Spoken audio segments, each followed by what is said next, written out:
bem? Hoje trazendo para você aí uma pequena reflexão e eu tenho certeza que essa reflexão vai abençoar muito a sua vida, porque fala justamente sobre a invisibilidade. Você já se sentiu assim? Sabe? Algumas vezes a gente está passando pela vida, a gente está em situações, em tempos, em momentos da nossa vida que nós verdadeiramente nos sentimos invisíveis. Eu tinha uma amiga, ela agora não está, né, mais tão próximo de mim como antigamente, mas às vezes ela dizia assim: Sandra, eu me sinto invisível, sabe? E naquele momento eu conseguia imaginar, né, como é se sentir invisível. Você já se sentiu assim? E você já se sentiu assim em se tratando de Deus? Quando às vezes as coisas estão, sabe, em uma situação, um momento em que você está vivendo, que você mesmo fica percebendo, ou pensando, ou imaginando: será que Deus está me vendo? Ou será que eu estou invisível para o Senhor? E é justamente sobre isso que eu quero falar com você. Bom, se chamou a sua atenção, eu vou te pedir, antes da gente, né, entrar verdadeiramente aí na palavra, que você deixe a sua curtida, comente ao final aí do vídeo se falou com você, se você gostou, se foi útil, porque só assim é que eu vou trazer mais reflexões baseadas aqui na palavra do Senhor para a sua vida, tá certo? Bom, pessoal, eu vou compartilhar com você aquilo que Deus falou ao meu coração, porque muitas vezes eu também me sinto invisível, né? Mas justamente meditando na palavra do Senhor, ele disse: não se sinta assim. E a gente vai ver isso justamente com uma pessoa na Bíblia. Esse personagem, nós vamos vê-lo no livro bíblico, né? Lá em Gênesis, no capítulo 16. E é uma pessoa que talvez aí nunca tenha passado na sua cabeça, né? Se chama Agar. Isso mesmo. Agar, ela era a escrava de Abrão e Sarai, antes deles serem Abraão e Sara. E aí, como que aconteceu essa situação? Lá nos versículos do capítulo 16, eu não vou ler todo o texto por causa do nosso tempo, mas mais ou menos o que ocorre aqui é que, se você for lembrar da história, Deus ele havia prometido a Abrão e Sarai um filho, e eles já eram muito de idade. Só que o que ocorreu aqui é que às vezes acontece também com a gente. Deus promete algo, as coisas tardam a acontecer, demora de acontecer, a gente acaba ficando impaciente e acaba tomando atalhos, né? Escolhendo coisas que não era para ser daquela maneira e acaba se arrependendo, né? Se dando mal. E foi justamente o que aconteceu com esses dois, com esse casal. Eu confesso a você que eu nunca fui muito simpática a Agar, mas depois desse ocorrido aqui, a minha visão mudou. Veja bem, eles eram os donos dela. E eu fico pensando, né, que coisa mais horrível, né, ser escravo, porque quem é o escravo? Se você for parar para pensar, o escravo, ele está à mercê do seu dono. O escravo não tem escolha, o escravo não tem querer. O escravo, ele é invisível, né? Ele está ali e, tipo, se o dono precisa dele, se o amo precisa dele, o Senhor precisa dele, vai, sabe, usar ele da maneira como quiser, como, né, desejar. E foi isso que aconteceu com esse casal, né? Abrão e Sarai, nesse período. Por quê? Porque Sarai estava vendo o tempo passar e o filho não vinha. Então ela resolveu tomar o atalho, que era justamente entregar a sua escrava para o seu marido, para que ele sim, através da sua escrava, tivesse esse filho. Então foi aí um jeitinho que eles deram, né? Mesmo naquela época, lá naquele período bíblico, havia essa coisa de jeitinho, mas Deus, ele não aceita jeitinhos, né? Se Deus falou, ele cumpre. E aí o que aconteceu é que ninguém perguntou a Agar se ela estava disposta. Na verdade, Agar, ela foi invisível, né? Porque ela estava sendo usada da maneira como eles acharam melhor para eles. E então o que ocorreu foi que sim, Agar ficou grávida, né? E o que ocorre é que Sarai começou a humilhar ela. Só que ela é um ser humano, ela não é uma coisa, um objeto. E o que fez Agar? Fugiu. Por quê? Porque quando Sarai e Abrão conversaram, e Sarai estava falando com seu marido, e o que ele respondeu foi: ela é sua escrava, faça o que você bem quiser entender com ela. E é claro, né, a humilhação aí, né, realmente acontecer, porque por mais que fosse o filho dela, é claro que Abraão ia ficar feliz, né? Um filho, meu filho, primeiro filho, né? E aí o que ocorre é que aquela mulher invisível, muitas vezes como nós nos sentimos invisíveis, não somente na sociedade, na família, né? Muitas mulheres aí que estão fazendo, trabalhando, sabe? Fazendo e acontecendo e não é reconhecido, e não é visto, e não é... É bom quando a gente recebe um reconhecimento, né? Um muito obrigado, um você é valioso, você é valiosa, né? Isso tudo ajuda a pessoa. É como aqui no canal, né? Quando a gente, no caso eu recebo, né? Olha, muito obrigado. Nossa, como isso é bom e como isso anima a gente a fazer melhor, a buscar. Infelizmente, tem pessoas que não têm essa visão, tem pessoas que não têm o coração cheios de gratidão. E o que mais Deus quer de nós é o quê? Um coração cheio de agradecimento, né? Pelas pessoas ao redor, por aquelas coisas que Deus coloca nas nossas mãos, na nossa família, né? Através dos familiares, através dos amigos. E é assim que Deus ele vai nos abençoando e nos capacitando mais e mais. E Agar, como escrava, era uma pessoa que simplesmente fugiu porque ela não era vista. Mas será? E aí é que eu quero, né, ler com você rapidamente alguns versículos. E esses versículos se encontram lá no verso 6, eu vou falar com você do verso 6, porque é justamente onde Abraão e Sarai estavam conversando. Então, 16:6 diz: Respondeu Abraão a Sarai: A tua serva está nas tuas mãos, procede segundo o melhor te parecer. Sarai humilhou-a e ela fugiu de sua presença. Tendo-a achado o anjo do Senhor junto a uma fonte de água no deserto, junto à fonte do caminho de Sur, disse-lhe: Agar, serva de Sarai, de onde vens e para onde vais?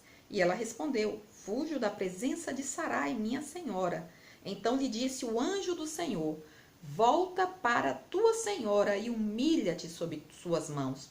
Disse-lhe mais o anjo do Senhor: Multiplicarei sobremodo a tua descendência, de maneira que, por numerosa, não será contada.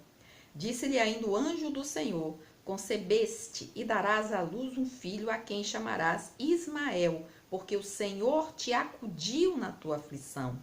Ele será entre os homens, como um jumento selvagem. A sua mão será contra todos e a mão de todos contra ele. E habitará fronteiro a todos os seus irmãos. Então Sarai invocou o nome do Senhor que lhe falava. E ela disse assim: Tu és Deus que vê. Pois disse ela: Não olhei neste lugar para aquele que me vê? Bem, pessoal, é disso que se trata que eu quero falar. Veja bem, Agar era invisível. Eles não a viam, né? Eles simplesmente viam os seus desejos, aquilo que eles necessitavam. Ela não importava. E talvez seja assim que você se sinta muitas vezes.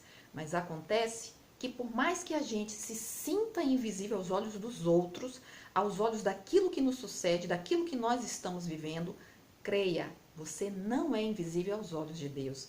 Quando Agar estava no deserto, e deserto é justamente o simbolismo para alguém que está perdido, para alguém que não sabe o que fazer, que não sabe para onde ir, para alguém que não tem recursos, para alguém que se sente tipo, olha, é o fim da linha, né? Não tem mais o que fazer. Muitas vezes nós nos sentimos assim, muitas vezes você pode se sentir assim, muitas vezes você acha que ninguém está te vendo, mas foi o anjo do Senhor que encontrou Agar. E ele disse, ele fez uma pergunta, mas ele sabia muito bem da realidade. Ele sabia que ela estava fugindo de Sarai, sabia que ela estava fugindo dos problemas, daquilo que ela estava enfrentando, mas o anjo não passou a mão na cabeça de Agar. Pelo contrário, disse: volta, porque nós precisamos ser fortes para enfrentar aquilo que Deus coloca nos nossos caminhos. Precisamos ter a fortaleza de saber que nós não estamos sós e que o Senhor nos vê, que o Senhor vê você. Deus vê você aonde você está, na sua aflição, na sua dificuldade. E é isso que Deus quer que você saiba hoje. Eu vejo você. Deus vê você. Acredite, eu não sei se você é homem, se você é mulher, qual a idade, qual o problema que você está vivendo, em qual deserto você está passando, em qual deserto, para qual deserto você fugiu, mas Deus vê você e diz: volte, confie em mim. E não somente isso, quando ele falou com Agar, e mandou ela voltar para sua senhora, o que ele disse para ela foi que ela seria muito abençoada, que a descendência dela cresceria, ou seja, ela era uma escrava, mas agora ela era herdeira também. Nós sabemos que Ismael vem do povo árabe, que é um povo muito forte, e pela impaciência de Abrão e de Sarai, pela forma como eles escolheram atalhos, é que justamente até hoje existe aí essa briga, né? Existe essa guerra, porque Ismael não é da promessa, Isaac sim é da promessa, mas o Ismael é daquilo que eles escolheram. Ismael também foi abençoado. Então é disso que nós precisamos pensar. Deus pede que você volte e lute as suas lutas, mas lute sabendo que Deus está com você, que o Senhor é contigo, que o Senhor te abençoa. Você não está só e você não é invisível. E uma outra coisa que muito interessante é que Agar, ela sabia que ela teria que voltar e ela voltou, mas agora ela voltou com outra visão. Ela sabia quem encontrou com ela no deserto, ela sabia o que passaria com ela sabia que Deus era com ela, né, e que abençoaria tanto a ela quanto o seu filho e o povo que viria a partir dela. Então, agora ela não voltou como aquela pessoa humilhada, aquela pessoa fraca, aquela pessoa que é usada. Não, ela voltou como alguém que não está só e que tem um Deus que é forte, que é poderoso, um Deus que vê, que enxerga, que sabe os sofrimentos, mas que quer que a gente seja forte para enfrentar, sabendo que Deus está conosco, que é isso que o Senhor requer de você. E para finalizar, tá, a nossa reflexão de hoje, eu queria apenas contar para você uma pequena história de um pai e um filho. Não sei se você conhece, mas seria um ritual de passagem de índios, né? Então esse pai e esse filho, esse menino chegou à idade e ele teria que passar por esse ritual. E justamente esse ritual seria passar toda uma noite numa floresta sozinho. E não somente isso, os olhos teriam que estar, né, com uma venda onde ele não enxergaria nada. E, claro, esse jovem, ele estava apavorado, petrificado. Só que ele não podia falar que ele estava com esse medo, justamente porque senão, né, ele não conseguiria passar para outro nível. Então, ele não falou nada com o pai, mas foi acompanhando o pai até o local onde o pai o deixaria e onde ele não poderia voltar, tirar a venda, ele tinha que ficar lá a noite inteira até os primeiros raios do sol. E assim foi. Ele pensava em urso, ele pensava em leão, ele pensava em ser comido por formigas, ele pensava em pessoas que poderiam matar ele, né? Pessoas que não sabiam do que estava acontecendo.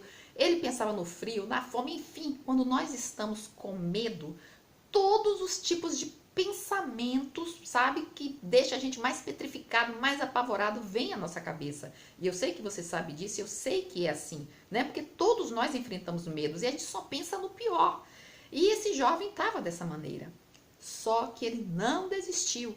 E o interessante é que essa prova tinha a ver com não contar para os demais, né? Você tem que ficar, olha, de boca fechada, não pode contar nada. Ninguém sabe o que acontece nessa floresta, né? Nesse ritual. Bom, e ali ele ficou. Quando raiou o dia e, né, o sol veio e tocou no rosto dele, ele sentiu que já era dia, então ele tira a venda dos olhos. Quando ele tira a venda dos olhos e ele olha para o lado, quem está do lado dele?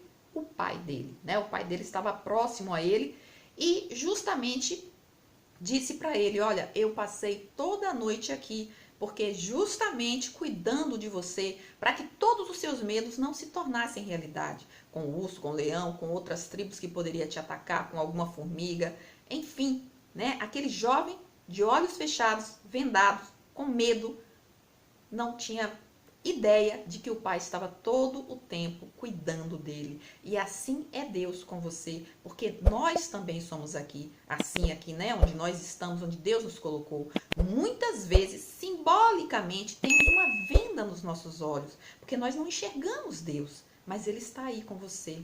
E é justamente sobre isso que nós falamos, essa reflexão, e eu espero que ela tenha falado ao seu coração, como falou ao meu coração.